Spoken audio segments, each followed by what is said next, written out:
Bismillahirrahmanirrahim. Assalamualaikum warahmatullahi wabarakatuh. Alhamdulillahirabbil alamin wassalatu wassalamu ala asyrafil anbiya'i wal mursalin wa ala alihi wa sahbihi ajma'in. Rabbi shrah li sadri wa yassir li amri wahlul 'uqdatam min lisani yafqahu qawli. Rabbi zidna ilman warzuqna fahman. Amin ya rabbal alamin. Tuan-tuan dan puan-puan yang dirahmati oleh Allah Subhanahu wa taala, malam ini bersama kita jom mengaji sebelum tidur bawah program TikTok di bawah program Yayasan Warisan Ummah Ikhlas. Pada malam hari yang berbahagia ini kita akan meneruskan perbincangan kita ataupun perkongsian kita, iaitu surah Al-Mulk, iaitu surah yang menjadi sunnah daripada bacaan Nabi sallallahu alaihi wasallam sebelum tidur. Tetamu kita pada malam yang berbahagia ini iaitu Dr. Nur Azman Alias. Namun sebelum Dr. Nur Azman Alias memperkenalkan diri, kita buka majlis kita dengan Ummul Kitab Al-Fatihah. A'udzubillahi minasyaitonirrajim. Bismillahirrahmanirrahim. Alhamdulillahi Rabbil Alamin, Ar-Rahmanir Rahim, Maliki Yawmiddin, Iyyaka na'budu wa iyyaka nasta'in, Ihdinas siratal mustaqim, Siratal ladzina an'amta 'alaihim, Ghairil maghdubi 'alaihim waladdallin. Amin. Amin, amin ya rabbal alamin. Mudah-mudahan kita sentiasa mendapat hidayah daripada Allah Subhanahu wa taala agar kita sentiasa menghidupkan malam kita dengan sunnah-sunnah yang disunnahkan oleh Nabi Muhammad sallallahu alaihi wasallam. Tetamu kita tidak asing lagi pada malam yang berbahagia ini, jom mengaji sebelum tidur, iaitu Dr. Nur Azman Alias. Mungkin doktor sedikit boleh memperkenalkan diri kepada kami, kepada penonton semua yang hadir pada malam yang berbahagia ini. Falyatafaddal mashkura, Doktor. Bismillahirrahmanirrahim. Assalamualaikum warahmatullahi wabarakatuh. Fadil Ustaz Safri, para penonton dirahmati oleh Allah Subhanahu wa taala, nama saya Nur Azman bin Alias, merupakan pensyarah kanan di Fakulti Pengajian Quran dan Sunnah Universiti Sains Islam Malaysia USIM. Juga selaku pengurus Rumah Ngaji An-Nur Taman Tuanku Jaafar Senawang, berasal dari Kuala Lumpur dan kini menetap di Seremban Negeri Sembilan.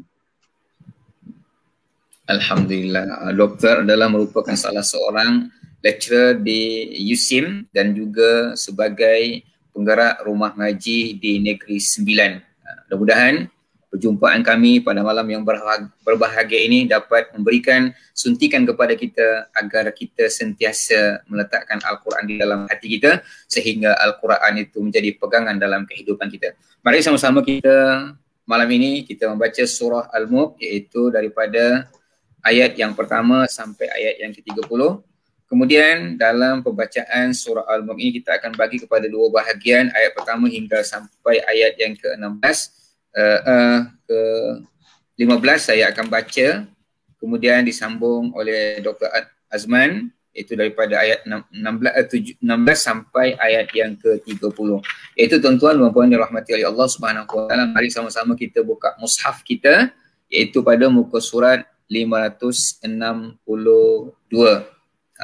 Kalau tak ada mushaf boleh ikuti bacaan pada skrin yang kami sediakan. Sama-sama ala barakatillah. A'udzu billahi minasy syaithanir rajim. Bismillahirrahmanirrahim.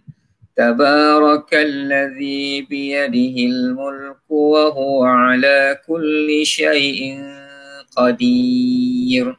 Alladzi khalaqal mauta wal hayata liyabluwakum ayyukum ahsanu amala. وهو العزيز الغفور الذي خلق 7 سماوات طباقا ما ترى في خلق الرحمن من تفاوت فارجع البصر هل ترى من فطور ثم ارجع البصر كرتين ينقلب إليك البصر خاسئا وهو حسير ولقد زينا السماء الدنيا بمصابيح وجعلناها رجوما للشياطين وأعتدنا لهم عذاب السعير وللذين كفروا بربهم عذاب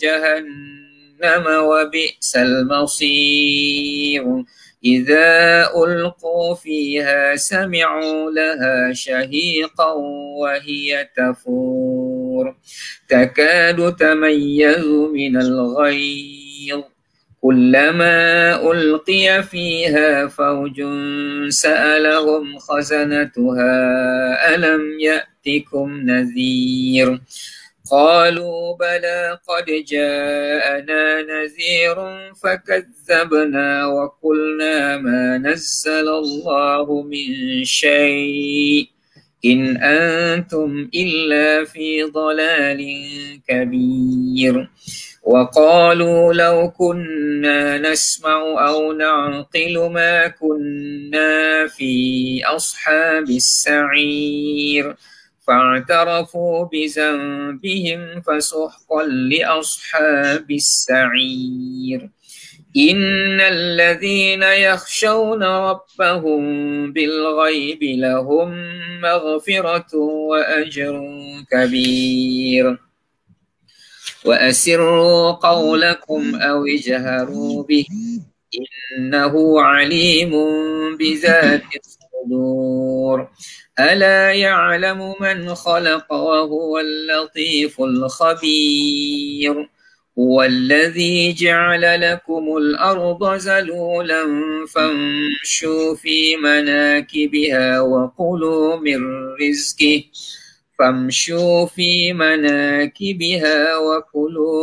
رزقه وإليه النشور صدق الله العظيم. أعوذ بالله من الشيطان الرجيم. أأمنتم من في السماء أن يخسف بكم الأرض فإذا هي تمور أم أمنتم من في السماء أن يرسل عليكم حاصبا فستعلمون كيف نذير ولقد كذب الذين من قبلهم فكيف كان نكير أولم يروا إلى الطير فوقهم صافات ويقبض ما يمسكهن إلا الرحمن إنه بكل شيء بصير أمن هذا الذي هو جند لكم ينصركم من دون الرحمن إن الكافرون إلا في غرور أمن هذا الذي يرزقكم إن أمسك رزقه بل لجوا في عتو ونفور أفمن يمشي مكبا على وجهه أهدى أمن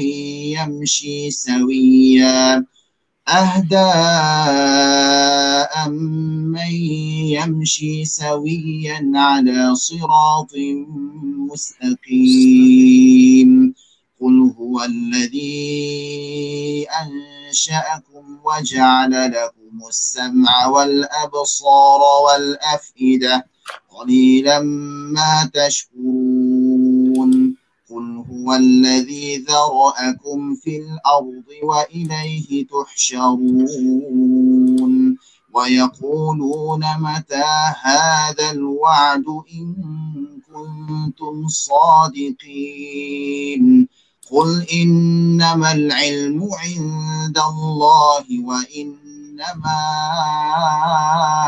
أنا نذير مبين فلما رأوه زلفة سيئت وجوه الذين كفروا وقيل هذا الذي كنتم به تدعون قل أرأيتم إن أهلكني الله ومن معي أو رحمنا فمن يجير الكافرين من عذاب أليم قل هو الرحمن آمنا به وعليه توكلنا فستعلمون من هو في ضلال مبين قل أرأيتم إن أصبح ماؤكم غورا فمن يأتيكم بماء معين صدق الله العظيم. Sadaqallahul Azim. Alhamdulillah, kita dah baca surah Al-Mulk daripada ayat yang pertama sampai ayat yang ke-30. Mudah-mudahan ini sebagai satu amalan sebelum kita menjelang memejamkan mata kita untuk tidur. Mudah-mudahan Allah memberikan keberkatan kepada kita dalam tidur. Allah Subhanahu wa taala membangunkan kita.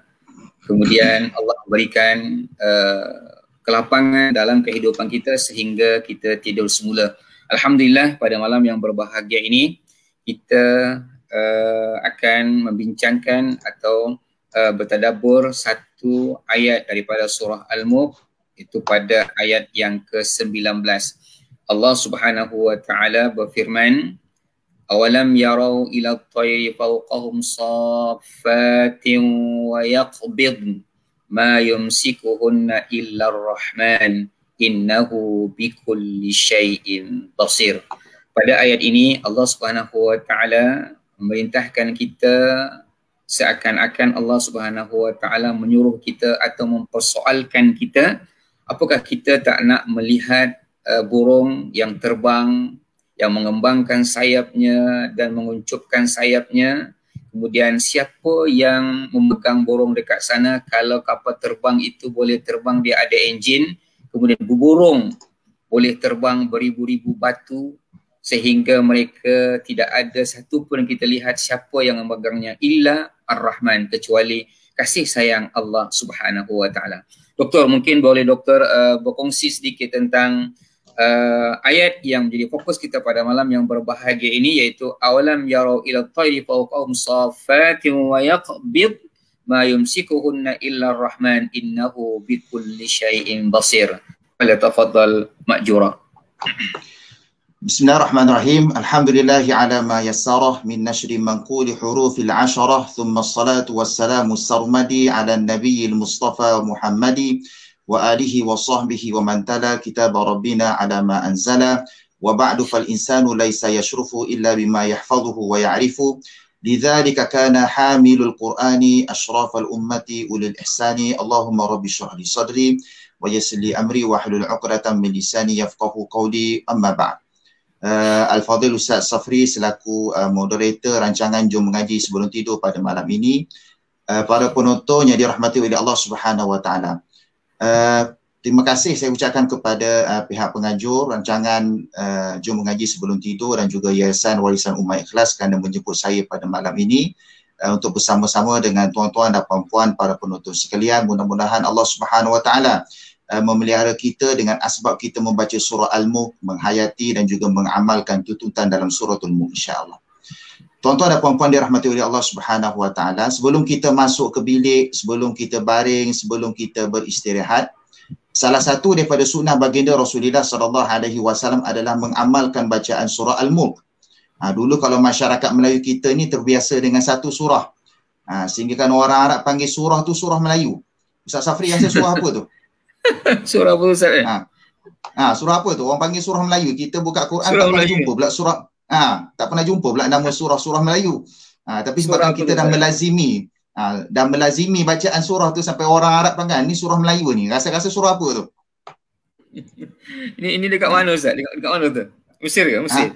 Kalau di Mesir macam tu lah. Ni kalau tengok orang Melayu, ni biasa orang Melayu baca surah Melayu. Iaitu dipanggil sebagai surah Yasin. Biasa surah orang Melayu kita tak lekang. Tak lekang daripada baca surah Yasin kan.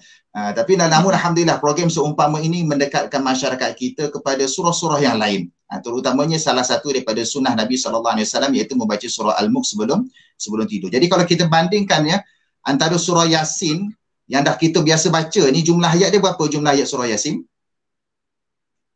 Surah Yasin biasa kita baca ni ada berapa? 83 ayat. 83 ayat kalau kita buka dalam Al-Quran muka surat 440, makna jumlah surah Yasin ni dalam lebih lingkungan dalam 6 muka surat. Artinya surah Melayu ni, surah Yasin dah biasa kita lazimi ni, kita mengambil masa sekitar dalam 20 minit ke 30 minit. Biasa orang Melayu kita bacakan selepas maghrib sementara nak tunggu isyak tu, lebih kuranglah dalam 20 minit ke 30 minit nisbah bacaan bagi surah Yasin. Maka tuan-tuan dan puan-puan, ketahuilah surah Al-Mulk ni lebih ringkas, lebih pendek jumlah ayatnya dan dia tidak akan mengambil masa sehingga 20 hingga 30 minit. Kalau surah Yasin 83 ayat, surah Al-Mulk hanya 30 saja. 30 ayat dengan jumlah muka suratnya dalam 2 muka surat setengah.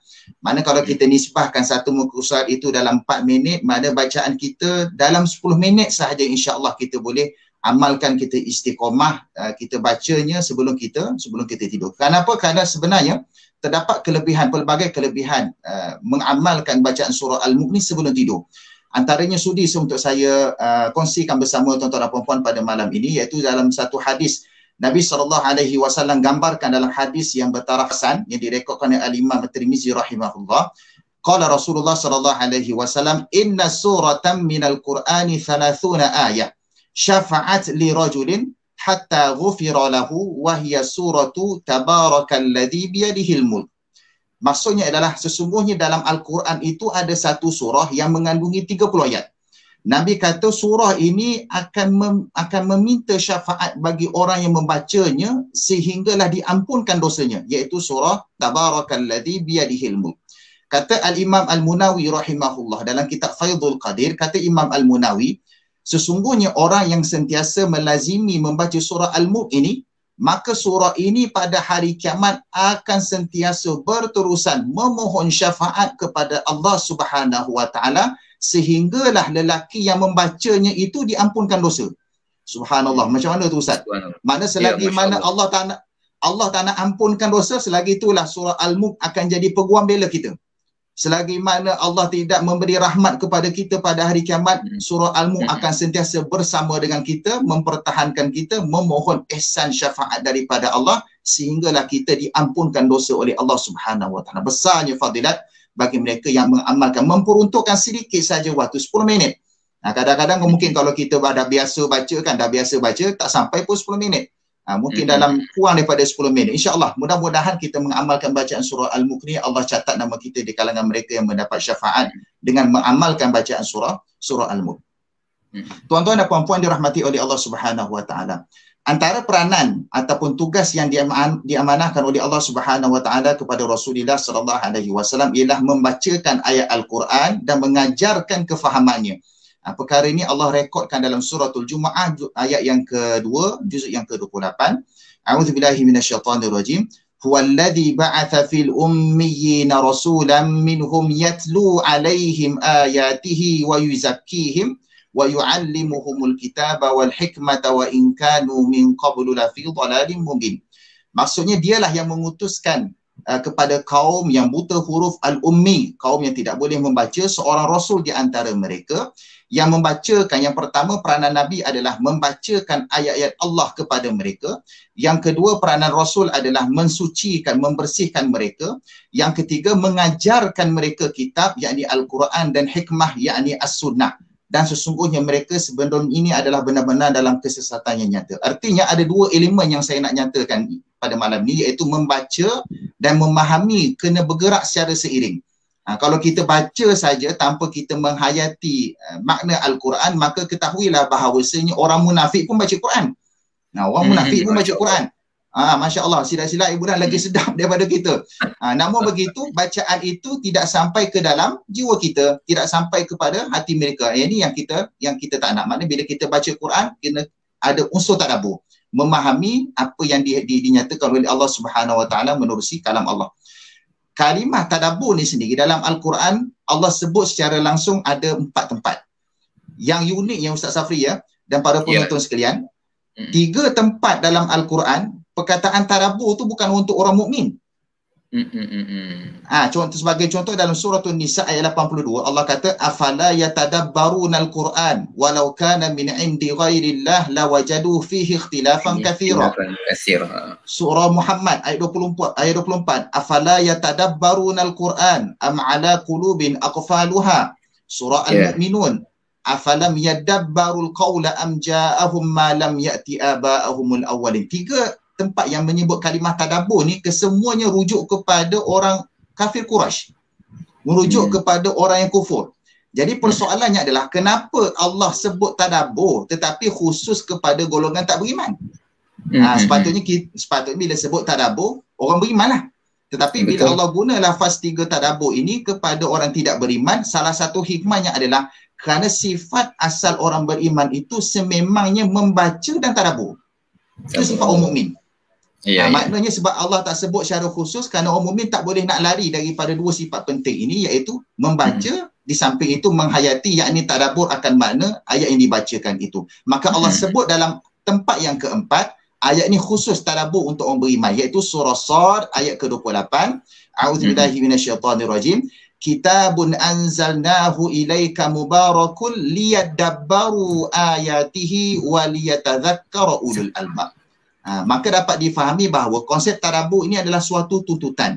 Sama ada bagi orang beriman ke, orang tak beriman ke, orang ikut ajaran Nabi ke, tak ikut ajaran Nabi ke, ia merupakan tuntutan daripada Allah Subhanahu Wa Taala supaya sama-sama kita fikir, supaya sama-sama kita mengambil pengajaran daripada penciptaan ataupun daripada apa yang Allah hendak nyatakan menerusi kalamnya. Para penonton yang dirahmati oleh Allah Subhanahu Wa Taala, kembali kepada ayat yang kita nak fokus pada malam ini, iaitu ayat ke-19 yang dibacakan oleh Ustaz Safri tadi. Al-Imam Ibnu Ashur sebut dalam kitab tafsir beliau At-Tahrir wa Tanwir menyatakan ayat yang ke-19 yang kita nak kupas pada malam ini sebenarnya merupakan kesinambungan daripada ayat yang ke-15, iaitu firman Allah Taala, a'udzubillahi minasyaitonirrajim, huwallazi ja'ala lakumul arda dhalulan famshu fi manakibiha wa kulu mir rizqih wa ilaihin nusyur. Dialah yang menjadikan bumi itu mudah bagi kamu, maka berjalanlah di segala penjurunya dan makanlah sebahagian dari rezekinya, dan hanya kepadanya lah kamu kembali setelah dibangkitkan. Artinya ayat yang ke-15 ni Allah menceritakan tentang alam manusia, alam yang dapat dirasai oleh manusia, bumi itu sendiri. Manakala ayat yang ke-19 pula menceritakan tentang alam haiwan, supaya manusia ini berfikir akan kekuasaan dan juga kebesaran Allah Subhanahu Wa Taala menerusi ciptaannya. Sebab itu dalam slide yang dipaparkan bersama kita pada malam ini, saya tertarik dalam ayat yang ke-19 itu ada dua kalimah ataupun kita panggil 2 statement lah, 2 pernyataan yang boleh kita bincangkan pada malam ini, iaitu kalimah at-tair, satu lagi iaitu ma yumsikuhunna illa ar-rahman. Iaitu at-tair, kalau terjemah bahasa Melayu kita panggil sebagai burung lah. Yang kedua, ma yumsikuhunna illa ar-rahman, iaitu tidak ada yang mampu menahannya daripada jatuh melainkan ar-rahman, Allah ar-rahman. Sebenarnya dalam Al-Quran tidak ada surah burung. Dalam Quran kan macam-macam surah, nama-nama surah. Surah haiwan yang lain tu lain ada. Surah Al-Baqarah, surah lembu ada. Surah apa lagi Ustaz Safri? Surah Al-An'am, binatang ternak. Al-An'am ada. Surah An-Nam, surah semut pun ada. Tapi surah burung tak ada, tuan-tuan. Tak ada satu surah pun nama dia surah At-Tair dalam Quran, tak ada. Okay? Walaupun begitu, walaupun tidak ada surah yang dinamakan sebagai surah burung dalam bahasa Arab di dalam Al-Quran, ketahuilah bahawasanya terdapat lebih daripada 20 ayat Al-Quran yang mengandungi istilah tersebut secara tersurat maupun secara tersirat.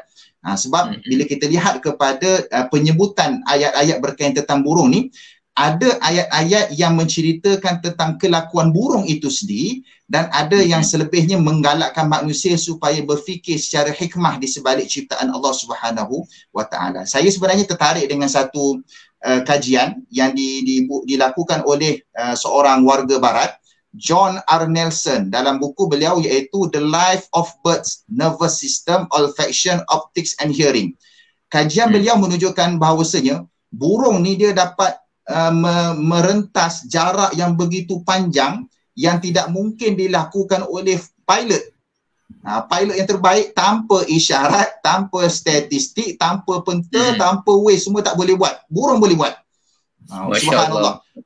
Walaupun kita ni Ustaz ya, kita ni sebagai manusia dilantik oleh Allah dengan kehebatan, ada akal selaku khalifah Allah di atas muka bumi, tapi kita pada masa yang sama sebenarnya kita ni masih lagi hambanya. Walaupun dengan segala kehebatan yang kita ada ni, kita masih banyak lagi kekurangan pada diri kita. Kita boleh banding dengan burung je. Burung sendiri pun dia boleh terbang tanpa sebarang peta, tanpa sebarang isyarat, dengan tempoh penerbangan yang lebih jauh berbanding manusia itu sendiri. Sebab itu dalam antara kata beliau, contohnya burung camar. Ni saya pun tak pastilah apa nama burung camar ni. Dia kata burung camar ni mampu terbang 22,400 km dari Rusia sampai ke Australia. Masya Allah. Saya bayangkan daripada Australia itu dah daripada Rusia, daripada di belah utara sana tu sampai ke Australia. Burung ni mampu terbang, ya. Burung layang-layang pula. Burung layang-layang merupakan burung yang paling terbang laju dengan kelajuan mencecah 170 km sejam. Ustaz Safri kalau bawa kereta berapa kilometer ni? Dalam 60 km je. 60 km. Burung layang-layang lagi laju daripada Ustaz Safri bawa kereta ni. 170. Masya-Allah. Allahu akbar. Kata beliau lagi, burung merpati merupakan jenis burung yang sering dipelihara jinak kerana memiliki tahap kecerdasan yang tinggi. Sebab itu burung merpati, kalau zaman dulu biasanya burung merpati ni digunakan untuk mengutus surat. Jadi sebagai postman lah kalau kita hari ni. Sebab tu kalau kita bagi surat kepada burung kakak tua tak jadi tuan-tuan. Bagi pada burung merpati baru jadi. Bagi burung kakak tua asyik nak menyanyi je nanti. Memang tak bergerak lah. Kalau orang ni 9 panggil tu orang Negeri Sembilan panggil tu duduk ontok-ontok je tu. Ontok-ontok tu mana? Ontok-ontok je, tak pergi mana-mana, duduk diam-diam situ je. Memang tak jadi. Maknanya ada kelebihan. Tak bergerak-gerak dia. Tak bergerak-gerak tu. Okey. Jadi maknanya antara ciptaan Allah Subhanahu Wa Taala ni masing-masing ada kelebihan dia. Ada kelebihan dia. Yang Allah gambarkan dalam surah ini iaitu dengan kalimah at-tayr, burung.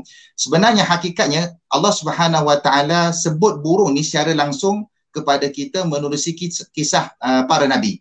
Antaranya sebagai contoh yang boleh saya kongsikan pada malam ini adalah dalam Al-Quran Allah juga ada sebut tentang 4 burung yang dicincang oleh Nabi Ibrahim alaihissalam. Ada 4 burung yang dicincang oleh Nabi Ibrahim alaihissalam dalam suratul Baqarah ayat 260. Ada burung gagak dan juga anak-anak Nabi Adam alaihissalam antara Qabil dan Habil.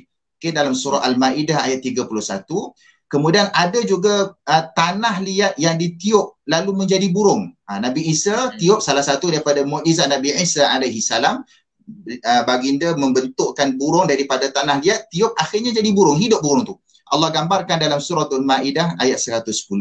Kemudian burung hudhud. Burung hudhud juga disebut dalam Al-Quran, kisah burung hudhud dan juga Nabi Sulaiman alaihissalam dalam surah An-Naml ayat yang ke-20, dan juga burung yang membawa azab. Burung yang digambarkan dalam suratul Fil iaitu burung ababil, kisah burung ababil yang membawa batu yang memusnahkan tentera Raja Abraha.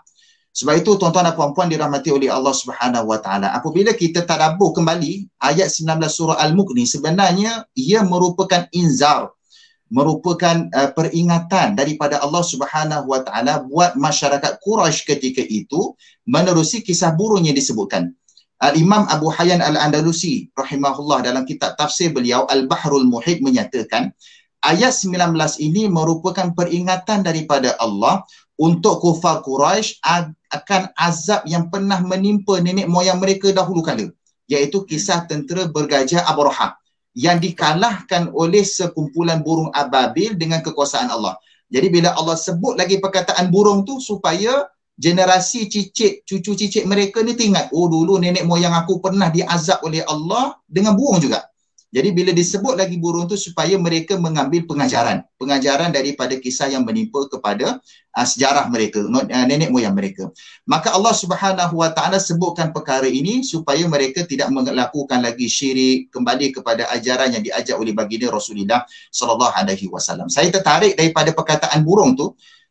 Al-Imam Ibnu Ashur menyatakan ada 3 keistimewaan burung yang Allah sebut dalam ayat 19.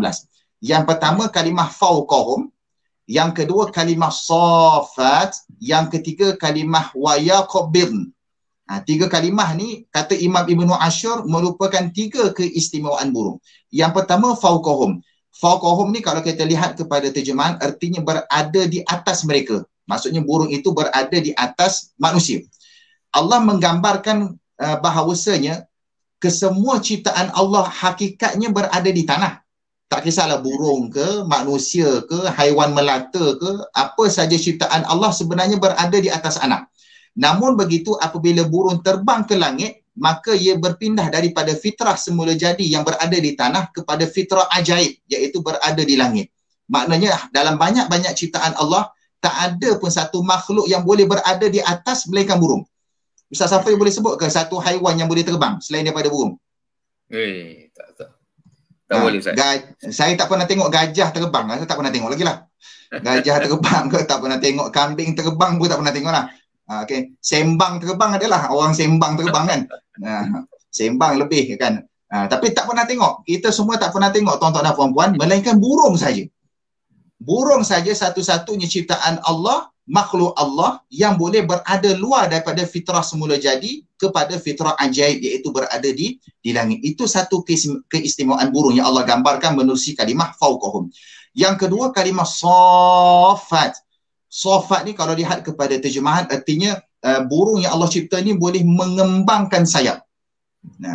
Kenapa Allah bagi tahu kalimah safat? Bagi menggambarkan kekuasaan Allah Subhanahu Wa Taala yang menciptakan burung terbang dengan mengembangkan sayap bagi kekal berada di langit. Salah satu daripada kaedah nak supaya kekal terbang di langit adalah dengan safat, iaitu melebarkan sayapnya. Kelebihan burung yang kedua. Kelebihan burung yang ketiga kata Allah wayaqbirn. Kalimah wayaqbirn ni kalau lihat kepada terjemahan artinya menutup sayap. Dia kembang sayap, kemudian dia pun tutup balik sayap dia. Ayat ini ataupun kalimah ini memberitahu akan kehebatan ciptaan Allah Subhanahu Wa Taala menerusi sayap burung yang boleh ditutup bagi tujuan mengawal pergerakan angin. Bila dia tutup tu sebabnya untuk mengawal kedudukan dia berada di atas langit. Jadi Allah ingin memberi pengetahuan sebenarnya. Kenapa Allah nak bagi tahu toir tu, burung itu sekejap terbang atas, sekejap boleh buka sayap, tutup sayap tu, semuanya Allah nak bagi pengetahuan, ilmu kepada manusia supaya berfikir daripada penciptaan burung itu boleh menatijahkan sesuatu yang bermanfaat untuk manusia, iaitu penciptaan kapal terbang. Itu yang menariknya. Jadi daripada penceritaan burung dalam Al-Quran ni juga sebenarnya membawa kepada cetusan idea kepada seorang ahli fizik dan juga engineer Islam yang terkemuka, iaitu Abbas Ibn Firnas. Kita mungkin jarang dengar. Biasa kita dengar yang orang yang mencipta kapal terbang ni Wright Brothers. Wright Brothers dikatakan sebagai orang yang mula-mula mencipta kapal terbang. Sebenarnya tidak. Wright Brothers ni dia terinspirasi daripada Ibn Firnas. Ibn Firnas yang hidup dalam sekitar abad ke-9. Beliau adalah merupakan manusia pertama yang menciptakan kapal terbang. Akhirnya memberi inspirasi kepada Wright Brothers. Ada satu cerita Ustaz ya. Satu hari, ni cerita Ibnu Firnas ni. Satu hari ada seorang lelaki cuba nak terbang dari menara. Menara di masjid di kampung Ibnu Firnas ni. Jadi lelaki ni cuba nak terbang. Jadi dia tak ada pakai apa-apa melainkan jubah dia je. Dia pakai jubah dia untuk terbang. Kemudian dia pun terjun. Bila terjun tak menjadilah sebab pakai jubah, tak ada kelekapan yang lain. Tapi masa dia terjun tu dengan izin Allah selamatlah walaupun ada kecederaan ringan, dan ditakdirkan Allah masa tu Ibnu Firnas nampak. Ibnu Firnas masa tu masih lagi muda, dia hadir dalam peristiwa tersebut, dia menyaksikan laki tu cuba untuk terbang menggunakan jubah yang beliau pakai. Akhirnya bila Ibnu Firnas meningkat dewasa, mendalami ilmu fizik dan sebagainya, beliau menciptakan sendiri alat untuk terbang. Dia cipta sendiri alat untuk terbang dan akhirnya dia panggil orang ramai untuk sama-sama melihat alat yang digunakan untuk terbang tersebut dan dia cuba untuk terbang. Walaupun pada awalnya pendaratan beliau tu agak gagal. Sebab bila dia jatuh tak, orang kata jatuh tak cantik lah, mendarat tak cantik. Jadi ada sedikit kecederaan pada tubuh badan Ibnu Firnas. Akhirnya orang ramai kata pada Ibnu Firnas, sebenarnya kaedah terbang dia tak kena, iaitu dia tak buat sayap tu kembang buka dan tutup. Jadi Ibnu Firnas tak berjaya terbang tu kerana Ibnu Firnas tidak membuat sayap tu kembang terbuka dan tutup. Maka Ibnu Firnas teringat ayat yang kita baca pada malam ni. Allah sebut safatin wa yaqbid. Bila Ibnu Firnas teringat ayat tu, maka dia tahu bahawasanya inilah salah satu daripada ilmu yang Allah nak bagi kepada manusia untuk sama-sama tadabbur. Macam mana daripada burung tu kita dapat mempelajari untuk mencipta alat untuk terbang. Itu yang at-tairah. Kemudian saya nak sentuh sikit tentang poin yang kedua pada malam ini, iaitu ma yumsikuhunna illa rahman. Tidak ada yang dapat menahan burung itu daripada jatuh melainkan Ar-Rahman. Allah Subhanahu Wa Taala hendak menggambarkan kekuasaannya di mana Allah mampu menahan burung daripada jatuh, artinya mampu menahan sesuatu itu daripada jatuh ke lembah kebinasaan. Mana kalau burung tu terbang elok, Allah tahan daripada jatuh, maknanya tahan daripada pergi kepada kebinasaan. Maka Allah Subhanahu Wa Taala yang sama ini jugalah boleh menahan azab kebinasaan ke atas hambanya ataupun melepaskan azab kepada hambanya. Sebab itu dalam Al-Quran, Allah Subhanahu Wa Taala dalam surah Al-Mulk yang kita baca pada malam ini, Allah sebut Ar-Rahman sebanyak 4 kali.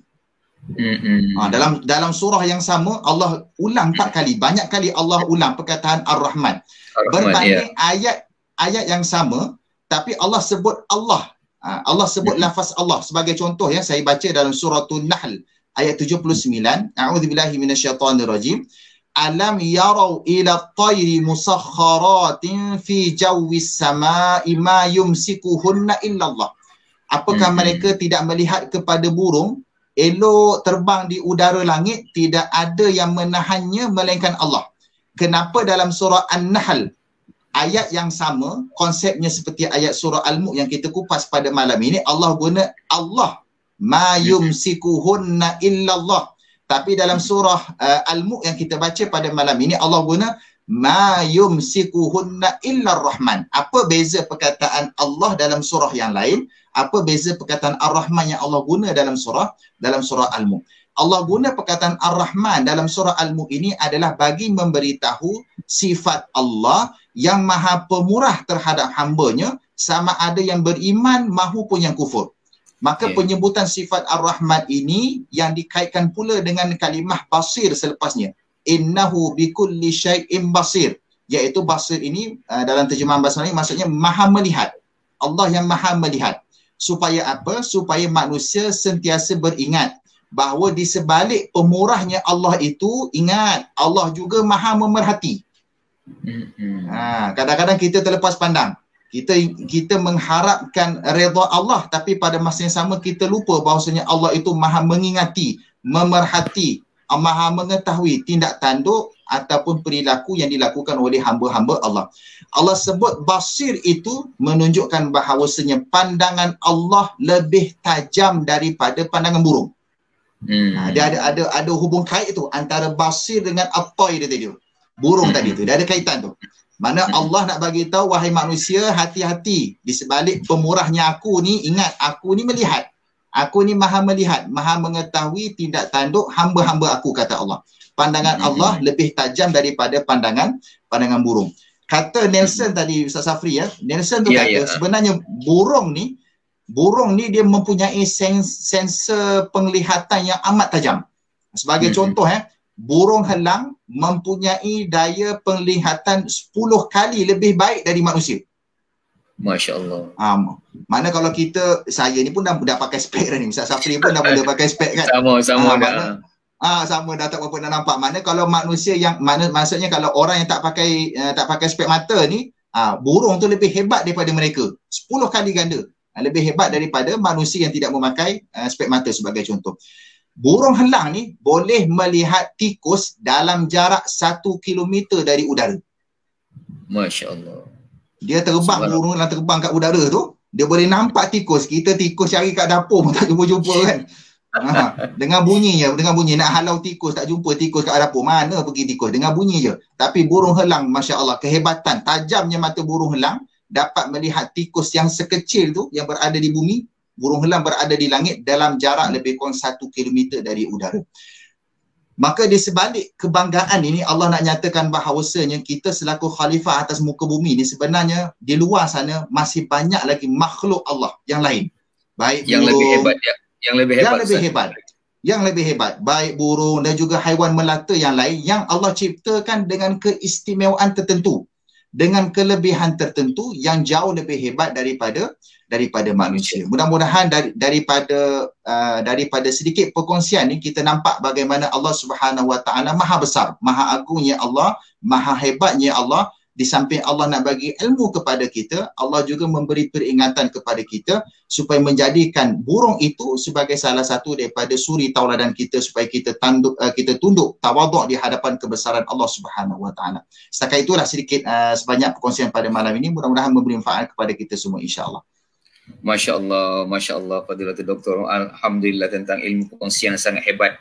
Satu ayat yang kita kupas bahwasanya ia menunjukkan salah satu kebesaran kekuasaan Allah Subhanahu Wa Taala, yang kita manusia ni tidak ada apa-apa yang dhaif di hadapan Allah Subhanahu Wa Taala. Maka di penghujung program kita pada malam yang berbahagia ini, mari sama-sama kita melihat resolusi daripada ayat 19 ini. Awalam yarau ila at-tayri fawqahum saffatin wa yaqbidn ma yumsikuhunna illa ar-rahman innahu bikulli syai'in basir.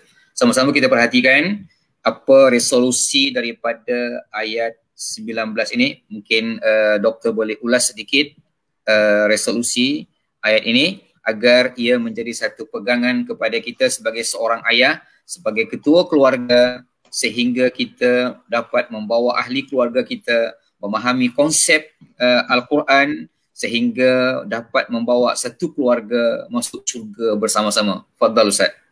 Doktor. Okey, terima kasih Ustaz Safri. Tuan-tuan dan puan-puan dirahmati oleh Allah Subhanahu Wa Taala, sebagai kesimpulan, sebagai resolusi daripada tadabbur menerusi ayat 19 suratul Mulk yang kita baca pada malam ini, yang boleh kita sama-sama kita mengambil pengajaran daripada ayat tersebut ialah yang pertama, melihat dan memperhatikan ciptaan Allah Subhanahu Wa Taala dapat menambah keyakinan kepadanya. Allah Subhanahu Wa Taala bila menyebut ayat berkaitan tentang kauniyah, Allah Subhanahu Wa Taala bila menyebut tentang ciptaan-ciptaan Allah, kesemuanya itu supaya kita selaku khalifah mengambil pengajaran, melihat kepada kebesaran Allah, kekuasaan Allah, menerusi ciptaannya itu menunjukkan kehebatannya Allah Subhanahu Wa Taala, dan kita ni adalah hamba kepada Tuhan yang menciptakan. Yang kedua, kehidupan yang diberikan Allah Subhanahu Wa Taala kepada hambanya adalah bukti kasih sayang Allah Subhanahu Wa Taala. Meskipun kadang-kadang kita terkhilaf, kadang-kadang kita melakukan perkara yang Allah murka, kembalilah kepada Allah, istighfar kepada Allah, taubat kepada Allah. Mudah-mudahan Allah Subhanahu Wa Taala sentiasa menerima keampunan daripada hamba-hambanya. Yang ketiga, jaga ucapan dan pandanganmu kerana Allah Subhanahu Wa Taala maha melihat segala sesuatu. Di samping Ar-Rahman itu sendiri maha pemurah terhadap hamba-hambanya, ketahuilah Allah juga melihat tidak tanduk yang dilakukan oleh hamba-hambanya. Wallahualam. Setakat itu saja daripada saya pada malam ini. Alhamdulillah, terima kasih Fadilatul Doktor telah berkongsi kepada kita banyak ilmu yang disampaikan. Alhamdulillah, kita sudah sampai di penghujung program kita pada malam yang berbahagia ini. Bahwasanya kami akan mengadakan insya-Allah pada 24 Ramadan bersamaan dengan 6 Mei, iaitu World Quran Hour. Kita akan mengangkat ke permukaan surah Al-Mulk sebagai tema kita pada malam pada tahun ini dalam World Quran Hour, iaitu pada 24 Ramadan 6 Mei 2021.